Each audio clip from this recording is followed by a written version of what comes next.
Mental break कैसे लेते हैं आप? We are chilled out people, हम बड़े चिल्ड आउट। कश्मीर में भी प्रॉब्लम आती है, दुनिया के लिए भी प्रॉब्लम है। So this is much bigger on the sense of तासीर। कैसी रही ये जर्नी? जितना आपको सीरीज में ट्रेलर में दिख रहा है, जितना तनाव है, हमने बिहाइंड द सीन सेट पे उतनी ही मस्ती की है, उतना ही मजाक किया है। कश्मीर के लोगों को सीजन 1 बहुत पसंद आया था, तो जिसकी आप कहानी बताने की कोशिश कर रहे हो, सबसे पहले आपकी रिस्पॉन्सिबिलिटी उनकी तरफ बनती है। उन्हें बहुत अच्छा लगा। हमने लाइव लोकेशंस पे जाके शूट किया, मार्केट्स के अंदर, उनके घरों में अंदर शूट किया, बट किसी ने कभी भी कोई दखल अंदाजी नहीं दी, कोई ऑब्जेक्शन नहीं उठाया। मिलिटेंसी इन कश्मीर, ये एक ऐसा मुद्दा है जो अब से नहीं, आप देखिए कि दशकों से सिनेमा में या फिर कहानियों में बहुत प्रोमिनेंटली इस्तेमाल किया गया है, दिखाया गया है। लेकिन कन्विक्शन एक ऐसी चीज़ है जो कहानी को बना और बिगाड़ सकता है। कन्विक्शन स्टोरी का, कन्विक्शन उसमें तमाम किरदारों का, ये बहुत इम्पॉर्टेंट होता है, तब एक बहुत खूबसूरत प्रोडक्ट निकल कर सामने आता है। और वही सामने आया है फॉर श्योर, तनाव सीज़न 2। आप इसको मिस नहीं कर सकते। अगर आपने ट्रेलर देखा है तब आपका कुछ हद तक सिर घूम गया होगा और आपको होगा कि भाई कहानी जहाँ से छूटी थी चलो वहाँ से देखें। और वो लोग जो कहानी को ले जा रहे हैं आगे, और इसमें तिकड़म लड़ा रहे हैं, इसमें षड्यंत्र है, इसमें बहुत सारी प्रॉब्लम सॉल्विंग टेक्निक्स हैं और बहुत सारी ऐसी चीज़ें हैं जो बांधे रखती हैं आपको इस सीरीज़ से। And that's why we were waiting so eagerly for season 2। तो हमारे साथ हैं मानव विज, आपका बहुत बहुत स्वागत है मानव आज तक इस प्लेटफॉर्म पे, और Gaurav Arora. Gaurav, welcome. Thank you so much. कैसे हैं आप दोनों लोग? आई मीन इंटेंसिव प्रमोशन और इतनी कह सकते हैं कि इंटेंसिव सीरीज के बाद मेंटल ब्रेक कैसे लेते हैं आप? We are chilled out people, हम बड़े चिल्ड आउट। हम लोगों को तनाव देते हैं as chilled out as in series? या वहाँ पर हम लोगों को तनाव देते हैं, दैट्स द रोल। बाकी लाइफ में हम बहुत चिल्ड आउट हैं। Okay, great. सीरीज़ की सबसे पहले बात करते हैं। सीरीज़ 1 जब ख़त्म हुई थी तब बड़े सारे सवाल थे लोगों के मन में। सीरीज़ 2 की जो जर्नी है उसमें भी क्या आपका कह सकते हैं कि वो इम्पैक्ट, पैशन सब हमें ट्रेलर में सेम ही लग रहा है, तो सीरीज़ 2 की जर्नी कैसी रही? सीरीज 2 की जर्नी थोड़ी इंटेंस है, थोड़ा डिफरेंट है, बिकॉज इसमें उसका पर्सनल लॉस बहुत ज़्यादा है। अगर आप देखेंगे तो उसमें उसका बेस्ट फ्रेंड मरता है, तो उसके फादर की डेथ होती है, उसके लवर की डेथ होती है, परिवार छूट जाता है, बच्चे के भी खोने के चांसेस हो जाते हैं। एंड कश्मीर में भी प्रॉब्लम आती है, दुनिया के लिए भी प्रॉब्लम है। So this is much bigger on the sense of तासीर। जो शो की तासीर है, जो शो का बहाव है, जो उसके beneath चलेगा, वो ज़्यादा बड़ा है। So definitely it's more intensified. The series of emotions are very complex, बहुत कॉम्प्लेक्स है, पहले सीजन से ज़्यादा कॉम्प्लेक्स है, which definitely takes your mental status away, because आपको एक्यूरेट पोर्ट्रे करना पड़ेगा, बिकॉज एक ही आदमी है जो दुख में भी है और कंफ्यूज्ड भी है एंड पैशनेट भी है। See, when 3 emotions goes together, and then how it comes out? It comes in aggression. So while aggressive, also he has to keep his mind in such a way so that nothing goes wrong. Absolutely. Because he has to find him, Yes. right? Al-Damashq. So that is the series. So series is very intense. It's very different. और पहले season से आपको ज़्यादा मज़ा आएगा। बिल्कुल। तो तबाही मचाने के लिए आ गए हैं तो हम पकड़वा ही देते हैं। ये रहा आपका कल्प्रिट। मैं इसको पकड़ना चाहता ही नहीं। खबरदार मेरे को। हाँ, तो सब आपके पीछे पड़े हुए हैं जी। तो कैसी रही ये जर्नी? जितना आपको सीरीज में ट्रेलर में दिख रहा है, जितना तनाव है, हमने बिहाइंड द सीन सेट पे उतनी ही मस्ती की है, उतना ही मजाक किया है, उतना ही फन किया है। I am sure the kind of cast is there, yes, no सबसे डाउट बड़े अबाउट तो ये इट। जो हमारे साथ बैठे हैं, सारी कास्ट ही थी। बहुत मजा किया है हमने, बहुत। और वो शायद आपको जब आप सीरीज देखोगे तो आपको दिखेगा भी कि सबकी जो कैमराडरी है और केमिस्ट्री है, yes. वो अगर एक सीरीज, जब कोई भी प्रोजेक्ट बनाने में मजा आता है ना, जब तो वो उतना ही अच्छा बनता है। तो हम लोगों ने एज अ फैमिली पूरा शूट किया है, 2 महीने कश्मीर में थे, बहुत मजा आया। और सीजन 1 जो कि एक हिट, सुपर हिट था, तो शायद ऑडियंस की एक्सपेक्टेशंस भी बढ़ जाती है। बिल्कुल, I बड़ी hope हुई हमने हैं, बहुत बड़ी हुई हैं। उनको उतना हम वो कर सकें, उतना बढ़कर दे सकें। डेफिनेटली। मानव, अभी आपने इस सीरीज़ के लिए कश्मीर में वक्त बिताया, शूट हुई, प्लस स्टोरी लाइन आपकी पूरी की पूरी वहीं पर केंद्रित है। क्या बदलाव आपने देखे हैं वहाँ, क्योंकि आप जिस एक स्टोरी को इतने लंबे टाइम से जी रहे हैं, क्योंकि आपने खुद कहा कि जब आप एक कैरेक्टर होते हैं और इतना इंटेंसिफाई आपको उसके अंदर न सिर्फ रोल प्ले करना है, you have to connect yourself. So what are the changes जो आपको दिखे कश्मीर में, जो आपने फील किया लोगों में, आबो हवा में, क्या लगा आपको? सी मैं पर्सनल लेवल पे बता सकता हूँ। हाँ। Exactly I can't say anything politically.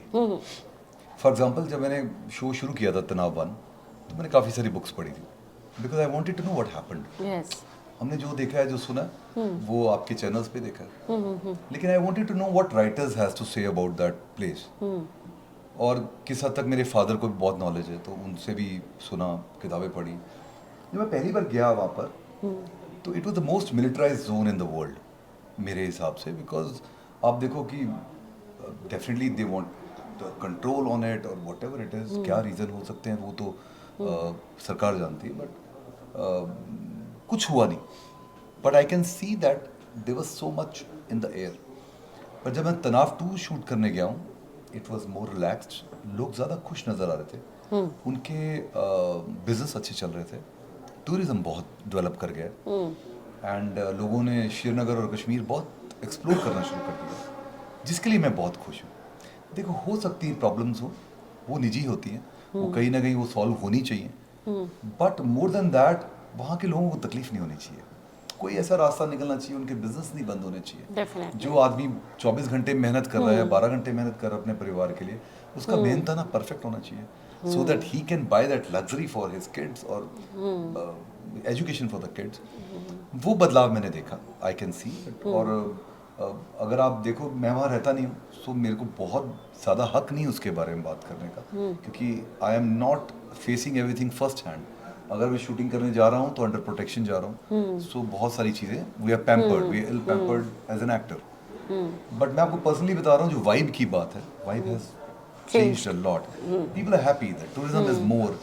Dull lake पे भी ज़्यादा हो रहा था, जब हम कुछ खाने जा रहे हैं तो कैफेटेरियाज आर मोर ओपन, मतलब वो फिजाएं जो हैं और खूबसूरत, the real Kashmir which we this time I went long time back, walks on Dal lake and all, it's so beautiful. And मैंने बहुत शुक्र किया, मैंने कहा यार इन सब फैमिलीज़ को, सब परिवारों को लोग तंदुरुस्ती बख्शे और उनका बिजनेस चले, उनका घर पे पैसे आए, बिकॉज और एजुकेशन, हॉस्पिटल फैसिलिटीज़, थोड़े मॉल्स, वहाँ पर थिएटर खुल गया पहला श्रीनगर में, सो ये सब चीज़ें प्रोग्रेस तो हुई। Yes, exactly. गौरव, अभी क्योंकि हम लोगों ने ऐसी बहुत सारी सीरीज़ देखी हैं, फिल्म्स देखी है जो कश्मीर में बनी है मिलिटेंसी इशू पर, और हर बार ही लोग देखना चाहते हैं। ये भी बहुत बड़ी बात है, क्योंकि आप देखिए कि वो कहानियाँ जिन्हें बार बार दोहराया जाता है, एक वक्त ऐसा आता है जब लोग उससे थोड़ा सा ऊबना शुरू हो जाते हैं, लेकिन हमने देखा है कश्मीर को लेकर के समहाउ ऐसा नहीं है। कहानी को जितनी भी बार बताने की कोशिश की जाती है, लोग एक ट्राई ज़रूर देते हैं, अगर अच्छी है, जैसे for example if we can talk in case of तनाव, तो पहले के बाद दूसरा सीज़न लोग देखना चाहते हैं। तो जब आप ऐसी कहानी के साथ जुड़ते हैं, जब उस जगह के बारे में इतनी बात करती है, तब कैसा रिसर्च रहता है to get more connected with the place? आज तक सबसे ज्यादा जो होमवर्क किया है वो इसी कैरेक्टर के लिए किया, अपनी जितने भी प्रोजेक्ट से। जैसे फरीद अगर आप देख रहे हो तो वो 30 साल का है when you see him for the first time on screen. सबसे ज़्यादा मैंने रिसर्च इसलिए किया क्योंकि ये थोड़ा सेंसिटिव इशू है। हम किसी की जगह जाके उनकी कहानी पे काम कर रहे हैं। तो फरीद 30 साल का है, बट आप उसको जब पहली दफ़ा देखते हो वो 30 साल का है, बट वो ऐसा क्यों बना, उसके साथ क्या हुआ है कि वो इस नतीजे पे पहुंचा है। तो उसके लिए मैंने बहुत सारी डॉक्यूमेंट्रीज देखी, 80s 90s, काफ़ी कुछ चीज़ें पढ़ी, लोगों से बातें की। और सबसे अच्छी चीज़ थी जब ये लोग सीज़न 1 शूट कर रहे थे, तो जब हम लोग सीज़न 2 शूट करने गए तो कश्मीर के लोगों को सीज़न 1 बहुत पसंद आया था। तो जिसकी आप कहानी बताने की कोशिश कर रहे हो, सबसे पहले आपकी रिस्पॉन्सिबिलिटी उनकी तरफ बनती है। उन्हें बहुत अच्छा लगा। हमने लाइव लोकेशंस पे जाके शूट किया, मार्केट्स के अंदर, उनके घरों में अंदर शूट किया, बट किसी ने कभी भी कोई दखल अंदाजी नहीं दी, कोई ऑब्जेक्शन नहीं उठाया, and they were very warm and welcoming. तो एटलीस्ट उनके नज़रिए को हमने अच्छे तरीके से पेश किया है। और इसमें सिर्फ वायलेंस ही नहीं, अगर आप देखोगे तो इनका इमोशन, कैरेक्टर का जो लव एंगल है, लव ट्रायंगल है, बहुत खूबसूरती है। वहाँ की जो औरतों पे गुजरती है, जो कोलैटरल डैमेज होता है, उन सब चीज़ों को भी बहुत ही बारीकी से उतारने की कोशिश की है। एग्जैक्टली। मानव, आपको लगातार हम इतने ज़बरदस्त धाकड़ रोल्स में देखते आए हैं, What दिखते हैं ऐसे। अभी आप अपने साथ टाइम छुपा बिताओगे तो आप हंस के छुपा पागल हो जाओगे। मानव बिच का वो छुपा पहलू कौन सा है? छुपा कुछ नहीं है मेरा, इतनी बड़ी आंखें क्या छुपाऊंगा। आंखों से, आप ऐसे आंखों से डरा सकते हैं ना नहीं, किसी को, अगर आप ये डरते थे आपसे, अगर आप नहीं, नहीं, 5 मिनट नहीं मैं बता रहा हूँ आपको, नहीं, सारा यूनिट बहुत कमीना, कोई नहीं डरता है।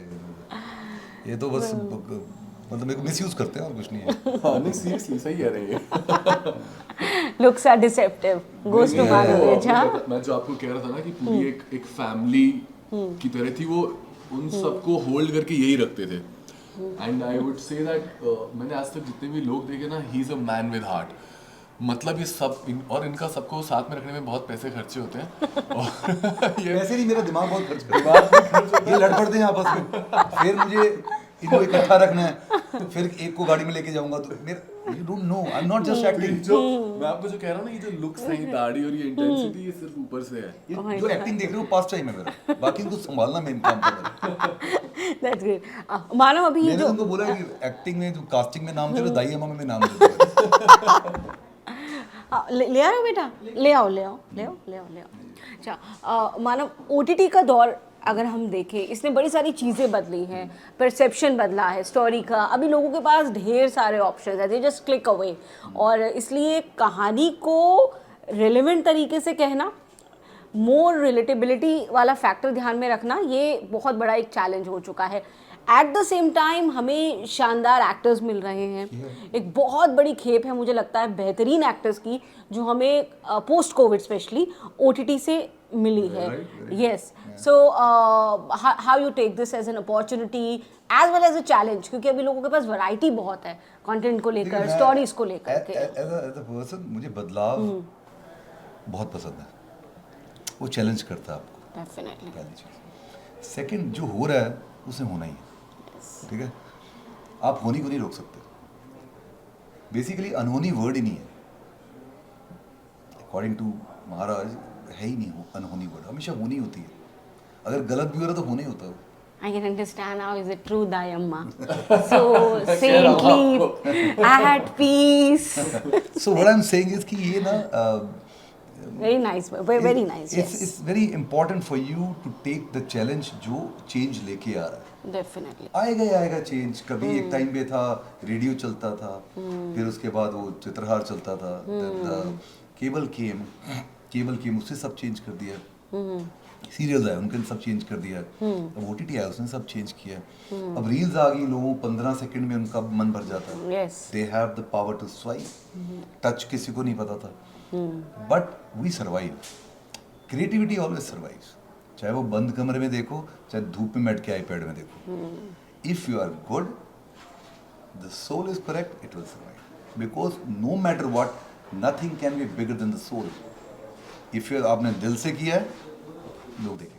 बट ओटीटी ने जो सिनेमा के सेट स्टैंडर्ड्स थी, या जो सेट डेफिनेशंस थी कि यू नो ऐसी कहानियाँ चलेंगी, ऐसे दिखने वाले एक्टर्स चलेंगे, उसको चैलेंज किया है। हाँ, वो पहले भी चैलेंज, वो सिनेमा खुद को भी चैलेंज करता है, हमने नहीं चैलेंज किया, किसी ने भी चैलेंज नहीं किया। एक टाइम तो रोमांटिक फिल्में चलती थी, रोमांटिक चलने लग जाती थी, फिर कॉमेडी शुरू हुई तो कॉमेडी चलनी शुरू हो गई, फिर एंग्री यंग मैन बच्चन साहब आ गए तो देन एंग्री फिल्में चलने लग गई, फिर शोले आ गई तो उसने सब कुछ मतलब काइंड ऑफ रिजेक्शंस अभी पीछे हमने देखा कि जिस तरीके से लोगों ने देना शुरू करा स्ट्रांगली कई फिल्म्स को, या सो कॉल्ड कई नामों को भी, ये चेंज किस तरफ इशारा करता है? कुछ नहीं, you have to be accurate, आपको सोल से बनाना पड़ेगा, नियत से बनाना पड़ेगा, आपका इंटेंट करेक्ट करना पड़ेगा। अब वो प्रोजेक्ट बना के आप नहीं चला सकते हो, आपको सिनेमा बनाना पड़ेगा। There is a difference between cinema and a project making. Definitely. जब अगर आप प्रोजेक्ट बना रहे हो कि इसको ले लो इसको ले लो इसको ले लो, ये सब है, ये मसाला ठीक है, ये तो मन लोगों को पसंद है, इनके 10-10 मिलियन फॉलोअर है, उतने तो आ ही जाएंगे लोग। No, वही 10 मिलियन किसी और के भी सेम फॉलोअर है। Exactly. Yes, so exactly. Wedding point. वही तो सेम फॉलोअर तो मेरे पास हैं। So you have to prove as a soul, nothing else. Definitely. Gaurav, what are the challenges आज के एक्टर्स के सामने सबसे बड़े चैलेंजेस क्या हैं? एक तरफ से हालांकि हम ये बात कर रहे हैं कि उन्हें एक्सेप्टेंस भी मिल रही है, चांस उनको मिल रहा है, उनको अच्छा प्लेटफॉर्म मिल रहा है, पर चैलेंजेस क्या हैं बड़े? मुझे लगता है कि चैलेंजेस से ज्यादा आज अपॉर्चुनिटीज है। Yes. अगर आपको लगता है कि आपके अंदर हुनर है और आपको कोई और काम नहीं दे रहा, आपके पास एक स्मार्टफोन है, आप अपने आप काम करो, अपनी आइडियाज निकालो, स्टोरीज बनाओ, पोस्ट करो। और तो एक आज के दौर में मतलब एक छोटे से गांव में बैठा हुआ व्यक्ति भी मुंबई में किसी डायरेक्टर को अपना काम दिखा सकता है। तो मुझे लगता है चैलेंज से ज्यादा अपॉर्चुनिटीज। और जो इन्होंने कहा कि एक वो जो प्रोजेक्ट सेटअप करना होता है ना, ये जो जितनी भी चीजें टूट रही हैं वो इसीलिए क्योंकि वो ये एक इसको लिया उसको लिया बड़ा प्रोजेक्ट, पर आप दिल से बनाओगे तो वो चलेगा। तो चैलेंजेस सिर्फ यही है, आई फील कि रेलेवेंट रहना पड़ता है अपने टाइम के हिसाब से over a period of time. जैसे अभी ओटीटी है, फिल्म्स है, टीवी है, you have to keep yourself relevant. जैसे बच्चन साहब है, I think he is the coolest person around. हम सबसे ज्यादा कूल है वो, उनके कपड़े देख लो, उनकी एक्टिंग देख लो, तो आई थिंक या being relevant is the challenge, but having said that opportunities का टाइम है अभी। एग्जैक्टली। सीरीज में से सबसे इंटेंस सीन या शॉट मानव जो करने के बाद आपको मतलब आपको एक वो चाहिए था, एक ब्रेक चाहिए था, कोई एक ऐसा सीन, एक ऐसा My sequence? father's death sequence. That shook me. Okay, I'm very close to my father. नहीं लिया जाता कुछ कई बार, you know. Definitely. Sometimes it hurts you. हैं तो हम एक्टर्स मोस्टली तो हम कट ऑफ कर देते हैं, कहीं नहीं भी कट ऑफ होता तो बैड थॉट्स आने शुरू होते हैं। But that scene was intense when I reached to him and all. When you see the series आपको बहुत हिट करने वाला है। It's very interesting, whole chunk is very interesting of 15-20 minutes. वो मुश्किल था और काफ़ी चीज़ें, it's quite intense show, but that was one moment where I realized कि okay bro, this is not just an acting. कई बार it engulfs you exactly. Because you to honest towards your work. आप जो मर्जी कहोगे मैं cut off कर लेता हूँ, शाम को जाए गप्पे मार लेता हूँ, बट माइंड इज सच, वो बिलीव कर लेता है। So that was something which I remember that after that they only gave me 5 days break. मैंने पहला चंक किया था, तो 3 दिन बाद मुझे आना था, तो applause was kind enough. They said उन्होंने देख लिया था कि ओके तुम एक काम करो, हम आपका चंक इस तारीख को शुरू करेंगे, आप आराम से आ जाओ। Then I took a 6 days break, went back to Bombay, stayed with my dad, again came and then took off. And what was it for you Gaurav? सबसे इंटेंस सीक्वेंस क्या रहा सीरीज का आपके लिए? कुछ सीक्वेंसेस हैं, एक टुवर्ड्स द एंड एक सीन होता है जब मैं अपनी मदर को फ़ोन करता हूँ। मैं उसके बारे में ज़्यादा बता नहीं सकता, वो स्पॉइलर हो जाएगा, बट वो जो कॉन्वर्सेशन है वो बहुत इंटेंस था, बट मेरे साथ इतना ज़्यादा नहीं होता। मतलब होता है ना, एज एन एक्टर क्या होता है, आपकी एक पोर्टली ऑफ इमोशंस होती है। अगर आपको कुछ पोर्ट्रे करना होता है, जाओ उसमें अपनी कुछ लाइफ से रिलेटेड निकालो, थोड़ा सा उसको रिलेट करो सीन से, एंड मैं ऐसे ग्लिस भी यूज़ नहीं करता हूँ, तो जितना हो सके तो वो रहता है कुछ टाइम के लिए। बट मैं स्विच ऑन ऑफ कर सकता हूँ, मतलब मैं उसको बहुत ज़्यादा इंटेलेक्चुअलाइज नहीं करता कि एक्टिंग है, उस मोमेंट में मैं जितना कर लूँ और थोड़ी देर बाद मैं उसको घर नहीं ले जाता अपने। ग्रेट। तो चलिए, तो अब इंतज़ार है हमें इस शानदार सीरीज़ को पूरा बैठकर शांति से देखने के लिए, and then will get back to you both. बहुत बहुत शुक्रिया इस बातचीत के लिए मानव आपका और गौरव आपका। Thank you so much. Thank you so Thank much, you. Thank you so much.